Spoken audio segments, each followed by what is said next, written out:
Sometimes it's not until after you've posted a video and gone through the comments and all that you realize you left a lot of stuff out. And that's what happened with this video that we did the other day about the 318.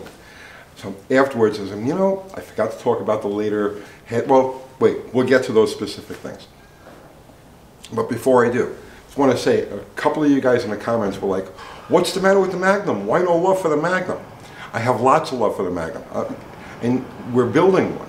So, or we're going to build one. So you're going to get like Magnum overload soon. So for right now, I just want to focus on the LA motors, specifically surrounding the 318. Because they're so common, they're so cheap, they're so easy to work with. So what I wanted to do is elaborate on some of the 360 heads, 340, 360 heads, because those are a common swap onto the LA motor, onto the 318. And I also want to talk about the roller cam heads, specifically the 302 and the 308 castings. So first things first, let's talk about the different letter designations that are found on the 340, 360 heads, because there's a lot of confusion about that. You've got the X, the J, the I, and the O. And then there's two that you'll never find in any of the books, the M and the H.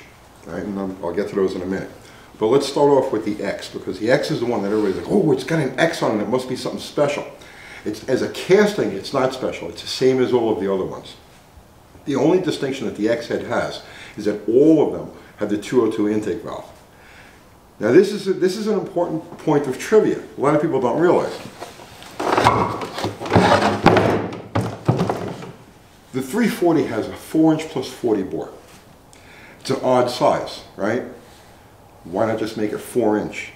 The reason why the 340 has a 4.04" bore is because on the conventional, on all of them, the big chamber 340, 360 heads, the distance from here to here is exactly 4" plus 40. And when you put a 202 intake in here, it comes just close enough to the wall that it's not shrouded. And that's why the 4" plus 40 bore. When they introduced the 360, it was now you're into the smog area past the performance period. So velocity became more important than volume, and they reduced the size of the intake valve from the 2.02 to 1.88, and that's what these are right here. And they also reduced the bore from 4.040 to 4" even on the 360. So that's why from that point forward, they all have the 1.88 valves. You can put X heads with the 2.02s on a 318 block, but the valve is literally right on the cylinder wall. You've got flow problems there. With the 1.88, it's clear. It'll breathe. So that's that part of it. Now you've got, after the X head, you've got the J head was the next in the series. Now there are 3 different versions of the J head. All of them are exactly the same as far as casting goes. The earliest J heads had 2.02 intakes. That was like the first part of the run of them. The later part of the run had the regular 1.88 intakes. They all had 1.6" exhausts. So you've got the early J and the late J, and the distinction between them is just valve size. Then you've got the TA head, which is also a J head. The TA head is unique in that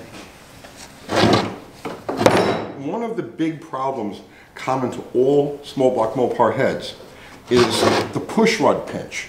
So here's the push rod hole, okay? And each set of intake ports is bracketed by these push rod holes. And that creates a pinch point right here. You can only go so far wide with the port. What they did with the TA heads is that they added material here. They moved the intake push rod hole outboards so that you could port this out. Now, one of the unique things is that if you look at a TA head and you're looking just at the intake port from here, it looks exactly, it's contoured exactly like a standard J head. But the material is there so that you can completely remove that intrusion and not get into the push rod hole. So that's the distinction of the TA head. Those are the 3 versions of the head. Then you've got the I and the O head, where the O and the I head came first. The O head came first. And I've seen engines, factory engines that had a J head on one bank and an O head on the other. They're identical castings. They're foundry marks that had some meaning to somebody at some point, but they don't designate anything special about the heads. The two that you'll never find in any of the books is the M and the H. Now the M I only know exists because at one point a few years ago I bought a pallet of small block heads from a machine shop. And as I was going through them, I had one head that had an M in it, where you know, the X or the J would normally be. I was like, this is an unusual piece. And I checked it, all of the dimensions, against other heads, J heads and even unmarked heads. And the casting was exactly the same as the others. And I had a 188 intake and a 1.6 exhaust. The H head is 1973 340 only. Those are the only engines you'll ever find the H on. And not all of them, because I've seen 73 340s that had no markings at all. But if you do come across one that's got an H on it, that's the color it belongs to. And then from there on, there are no letter designations. They're just plain pads, like this one right here. All right, so in talking about the line of heads, I left two common castings out. The 302 and the 308. Now these were roller cam heads. These came in, they came into use in 1985 when they switched the block to roller. Which, by the way, if you're starting from scratch and you're hunting down a motor, yeah, you're definitely better off finding the 85 and up roller cam block. It'll save you a lot of money as far as, like, you know, retrofitting. So this is what you need to know about this. And this is key to understanding the 302 and the 308 heads. All Chrysler small blocks have a 59-degree lifter angle, lifter bank angle. So the pistons are at 90 degrees, the decks are at 90 degrees, but the lifters are at 59 degrees, which means that if you follow the push rods out, they end up over here. And the reason for that is because this was taken, the original incarnation of this engine was the A engine, the polysphere. And all of the 1950s Chrysler engines, the wedge, the big block wedge being an exception, but all of the 1950s Chrysler engines had that 59-degree angle because whether it was a Hemi or a polysphere, you still needed the exhaust push rod to reach all the way across and operate a rocker coming from this direction. And so that's why they're all at this angle. When they adopted the wedge heads to this in 1964, 273, they left that. And so what happens is the lifter is this way, but the push rod is this way. It's got an angle to it. So the push rod is coming straight up the way it normally would, but it's still pushing out at an angle from the lifter. Now, what happened was, when they went to roller, 1985, they raised the lifter bore, the whole assembly, approximately 3/4 of an inch. And that created an even more severe angle for the push rod to operate in. So what they had to do to accommodate that is increase the size of the push rod hole. So here's a standard LA push rod hole, and here's a roller cam head push rod hole. They could have and should have just made it oblong, but instead they made it round. And because they made it round, you've got that much more of an intrusion into the intake port. This is a problem if you're going to try to actually get performance out of either of these 302 or 308 heads.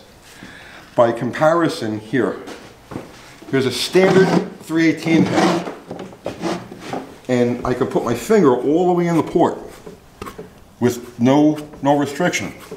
Here's the 360 head, the roller cam head, and that's as far as I can go. So you get the idea. This is why these heads, both the 302 and the 308 castings, not really good for high performance. The 302 is the closed chamber head. It was only available, it only came on 2-barrel and throttle body engines. It was never designed for high performance use.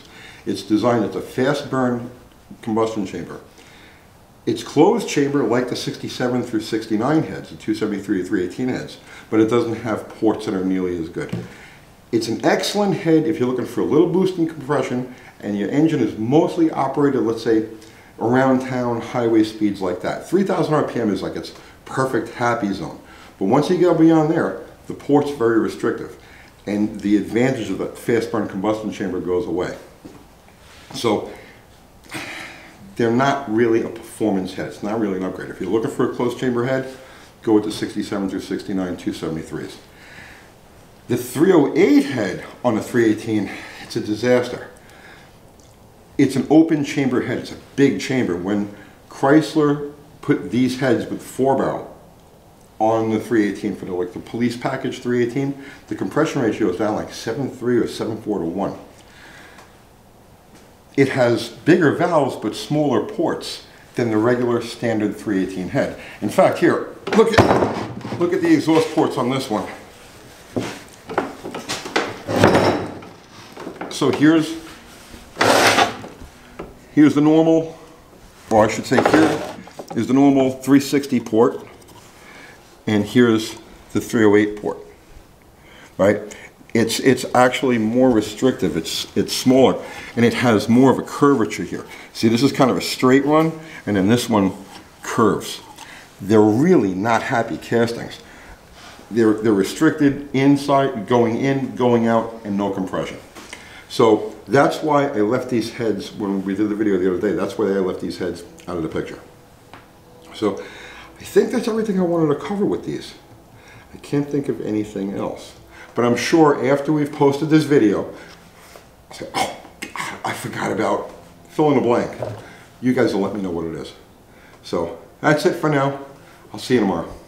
But wait, there's more. See, I knew it. As soon as we finished the video on this, I went, we just got ready to leave. He says, oh, I forgot about, okay. A lot of you guys were asking about why not just deck or, surface the 340, 360 head to get the compression up on the 318 block. That's because once you take a meaningful enough cut from this head to actually get a compression boost, the intake manifold isn't going to fit anymore. So now you've got to work on those machine surfaces. And the relationship between the intake port on the head and the manifold itself on these engines, if you've ever mocked one together, you'll see that the intake port in the head is biased to the low side of the intake manifold. So you're actually aggravating that situation even worse. So that's one of the reasons, don't even bother trying to mill one of these things for compression. If you're looking for compression, get yourself, and you're working with a stock piston. That's important now, because if you put an aftermarket piston, you're going for a zero deck deal, then it doesn't make any difference.